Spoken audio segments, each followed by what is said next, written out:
Long live President Putin, long live! Long live! Long live Russia, long live! Long live!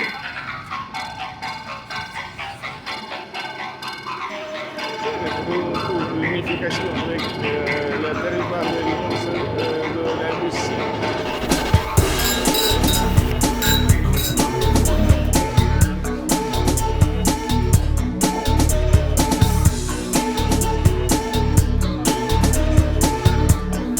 They are expecting 100% what they turn out.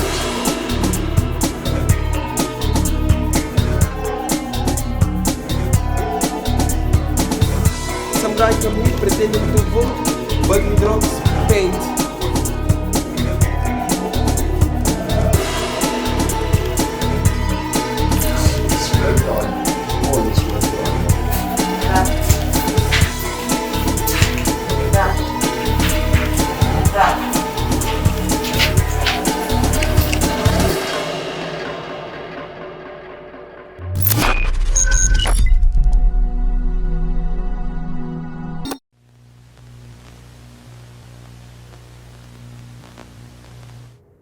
Мною принято решение о проведении специальной военной операции. More than a year later, the full-scale invasion launched by Putin in Ukraine doesn't seem close to an end.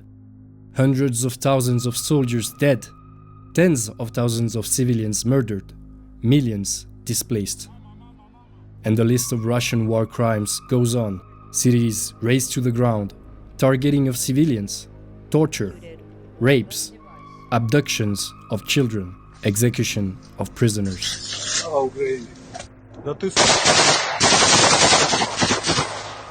The Russian propaganda machine is working full steam to deny those crimes, trying to convince its own people that the special military operation is worth it.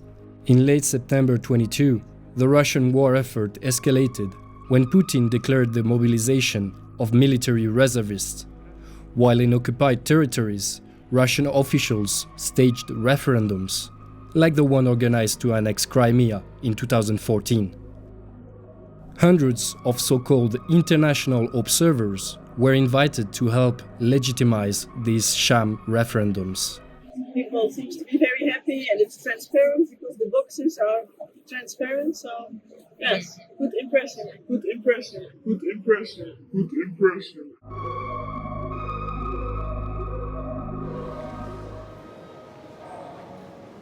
First meeting of the observers in a 5-star resort. You can't make this up. It's named Hotel Ukraine. Because as you may know, we're going to visit Donbas regions as well as the Kherson and Zaporija Oblast to observe the referendum. They came from all over the world on a 48 hours notice for this all-expenses-paid tour. We flew 14 hours, right, to come here. We cancelled everything because for us, the freedom and the liberation of the people of Donbas is that important. Some are students, others diplomats, activists and journalists, all here for the same reason: to observe the 5 days referendum organized in occupied parts of Ukraine. They are all waiting for the main attraction of the evening, this man. One of the main political figures in charge of promoting the annexation of Ukraine. Leonid Slutsky, member of the Russian parliament since '99, head of the Liberal Democratic Party of Russia, ultranationalists financed by the Kremlin. The LDPR is supporting the restoration of Russia with its so-called natural borders, which the party believes include Transcaucasia, Central Asia, Belarus, and of course Ukraine. Good evening, ladies and gentlemen. Well, I'm very sorry for timing. Tonight, he speaks to a crowd already under his spell. His views are straightforward. The special military operation was launched to protect populations. Referendums are local initiatives. And Russia only wants peace. On n'a pas blitz, opération très vite, parce que nous sommes très prudents et vraiment très attentifs pour chaque vie. The electoral process hasn't even started yet, but there is not much left for surprise regarding the observations of the guests.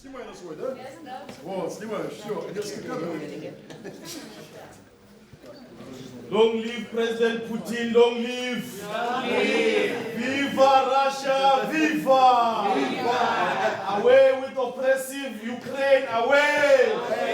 Away with the West, away! Long live Russia, long live! Long live freedom, long live! War on war to end war! Видео сними. One more, brother.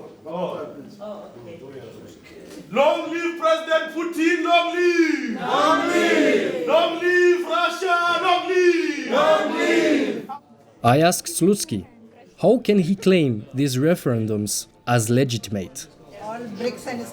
99% des populations pour être avec la Russie à l'avenir.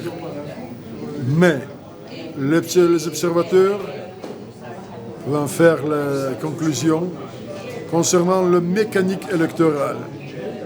J'espère bien que les observateurs vont faire les conclusions objectives et positives. The next morning, the group jumps on a plane going to Simferopol, Crimea.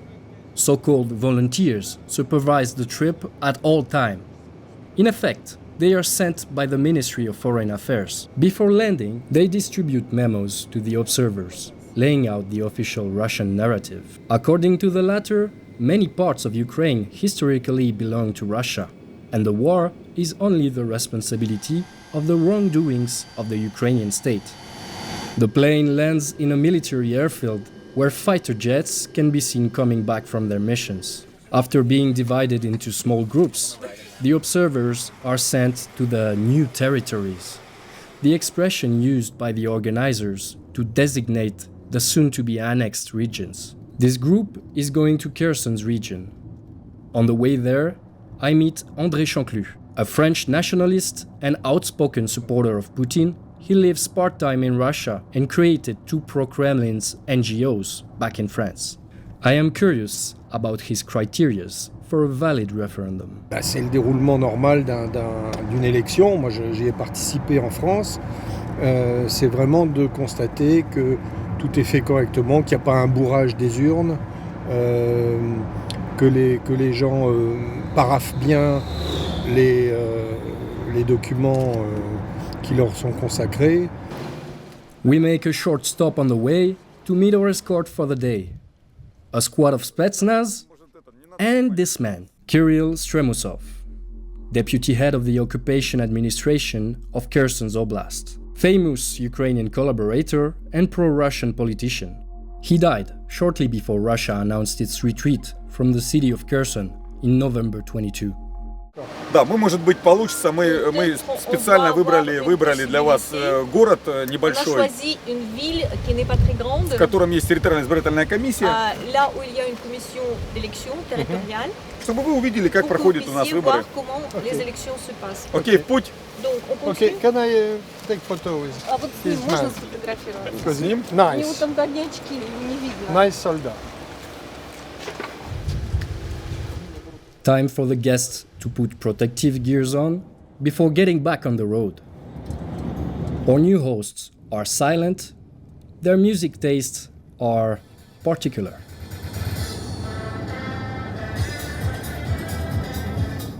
We are driving to Skadovsk, a small town by the Black Sea, captured early during the invasion. The visit starts in a counting center. Not much to see here, though.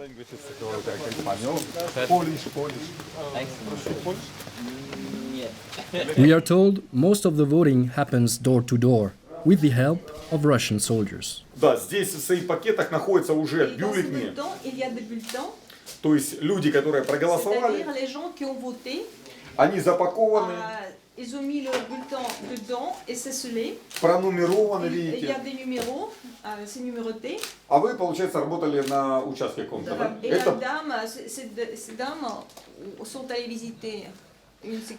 Да, вы можете потрогать, здесь бюллетени лежат. Здесь уже мы фактически фиксируем результаты голосования. Wherever Stremusov goes today, he always has a team of videographers to broadcast his speeches, especially when he speaks to a group of unqualified international observers. It's the first day of voting. Russian flags are already all over the place. Before leaving, I asked one of the assessors how she feels about the vote. Мы ждали этого долго. С 2014 года мы ждали это. Наконец-то этот день настал. Дышится легко, жить хочется по-новому. Вам просто словами не передать состояние души и всего, что... Next stop, this school turned into an empty polling station. The group is excited to see voters, but... А сейчас уже у нас уже не выборы, не круглосуточные. То есть у нас выборы с утра до 4. Вы поздно приехали. И в одну сторону складываются. After showing the group the empty ballot box and how voting booths are equipped with top-of-the-line curtains, there is nothing else to observe, except the observers themselves. The group moves to a location that the quote-unquote Nazis have bombed. That's it, the horrific destruction we've been told about. After a few minutes spent watching this hole in the ground, it's time to go. We won't be shown anything else for today.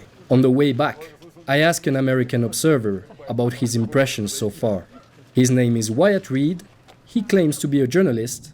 His outlet? Sputnik, a media sponsored by the Russian state.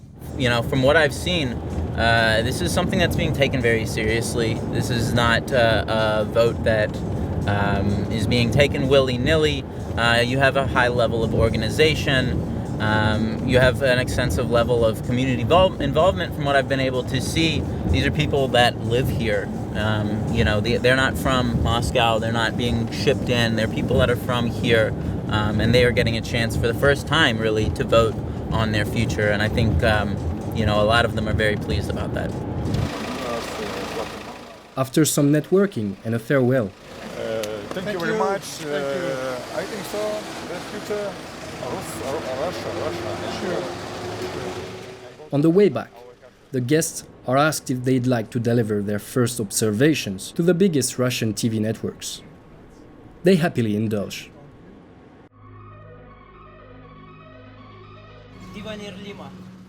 Today, the group visits Crimea's capital, Sebastopol. Absent.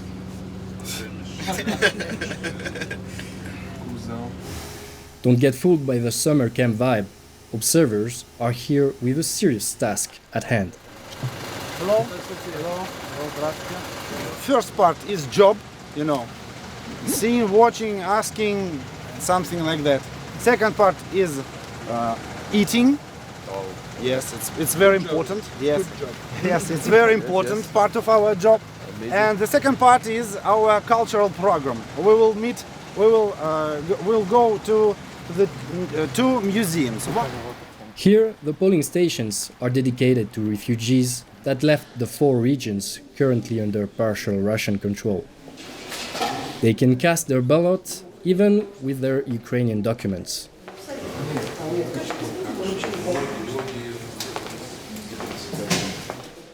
I ask about what all this means for them. Ну, для нас это, конечно, радость. Мы ждали это давным-давно, уже с 2014 года. И у меня родственники живут, которые еще под Украиной. Мы не хотим эту Украину, мы хотим Россию. Так что мы только за. Для нас это возможность жить нормальной жизнью. Спасибо. Мои дети в Луганске, внуки, Все голосуют, потому что там невозможно, что творят они. Обстреливает Луганск только так и Донецк. However, today's celebrities are not the voters. Just a few minutes after entering the polling station, the observers are answering questions from the Russian media, without knowing much on what they are talking about, like this Brazilian, an economics student living in St. Petersburg. We see the ballots, they are corresponding to the safety level that it's expected in the international level, and also the training of the people who is organizing here in this voting poll. We can see that it's very serious in a very high level. Actually, I am quite impressed how serious they are taking this voting. What people in your country now think about this voting? Well, I am from Brazil, and we think that this voting could help to put an end in all these tensions and all these situations. With each visit, the same pattern sets up. The group enters a room filled with cameras and a few voters, and later there is a time dedicated for the observers to ask every question they can think of. We know a lot of methods of making these ballots being cancelled, not being counted. So some guy come here pretending to vote, but he drops paint, for example, with paint. What will happen with those votes? So they close it and do and. But these votes will be counted? Будут засчитаны эти? Конечно, будут. Yeah, they will be counted. Even those who are with the painting. Даже если они закрашены краской. Если там все равно будет видно волеизъявление. So people will try to see. This is our last stop in Crimea. Zamir. So far, we have seen a few voters, yes, a lot of interviews with Russian medias also. But did the guests have any room to actually observe the electoral process? So I asked one directly, are you satisfied with what you've seen so far? Well, but of course he is. They are expecting 100% voter turnout. And it's quite pleasing and amazing to see people coming out to exercise their democratic right. And the process we have seen is free, fair and transparent. And I like it.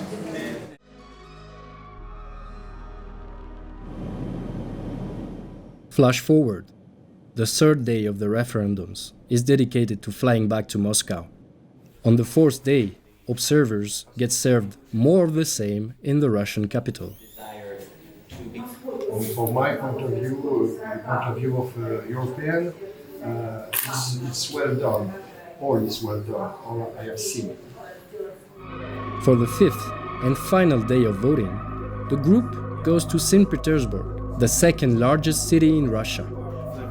And the visit to the imperial city starts with a boat ride. And thank you that you bring us this pleasant weather.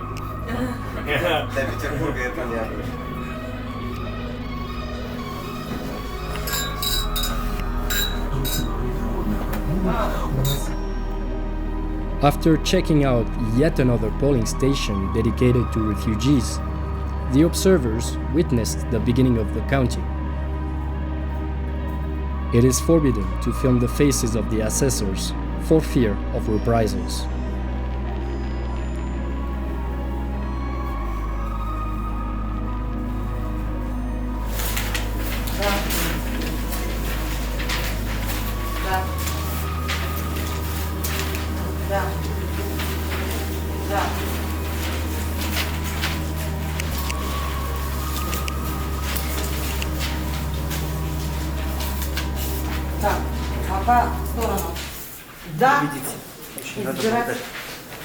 Можете сфотографировать. It's written there. I'm very happy. Thank you, Putin.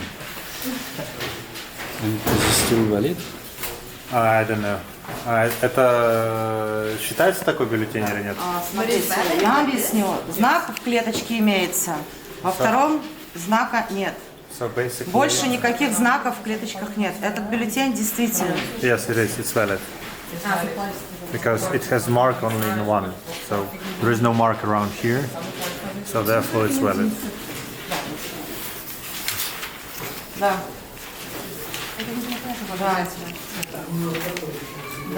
The results are announced on television. The 4 regions voted above 95% in favor of joining Russia.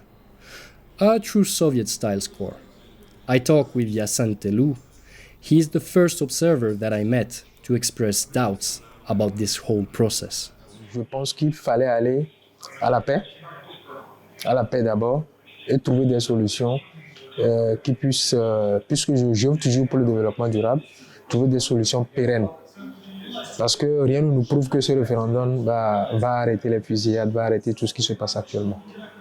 As a conclusion to this strange trip, a conference is organized, gathering all the invited observers to celebrate the results and the good conduct of the referendums.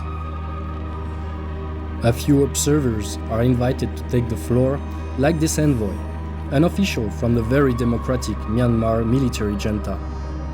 His words confirm one thing: this stunt has come full circle. We consider this new historical moment of the people of Donetsk and Luhansk and 2 other regions are making us a step towards victory in defending their territory against foes. Long live Russian Federation.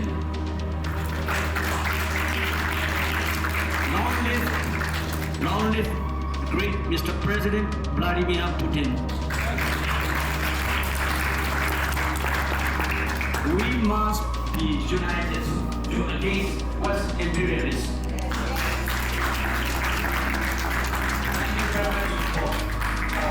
Thank you very much.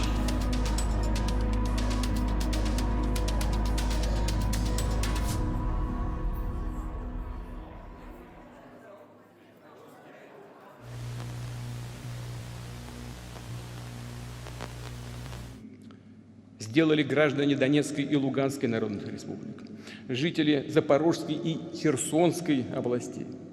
Они сделали выбор быть со своим народом, быть с Родиной, жить ее судьбой, побеждать вместе с ней. За нами правда, за нами Россия.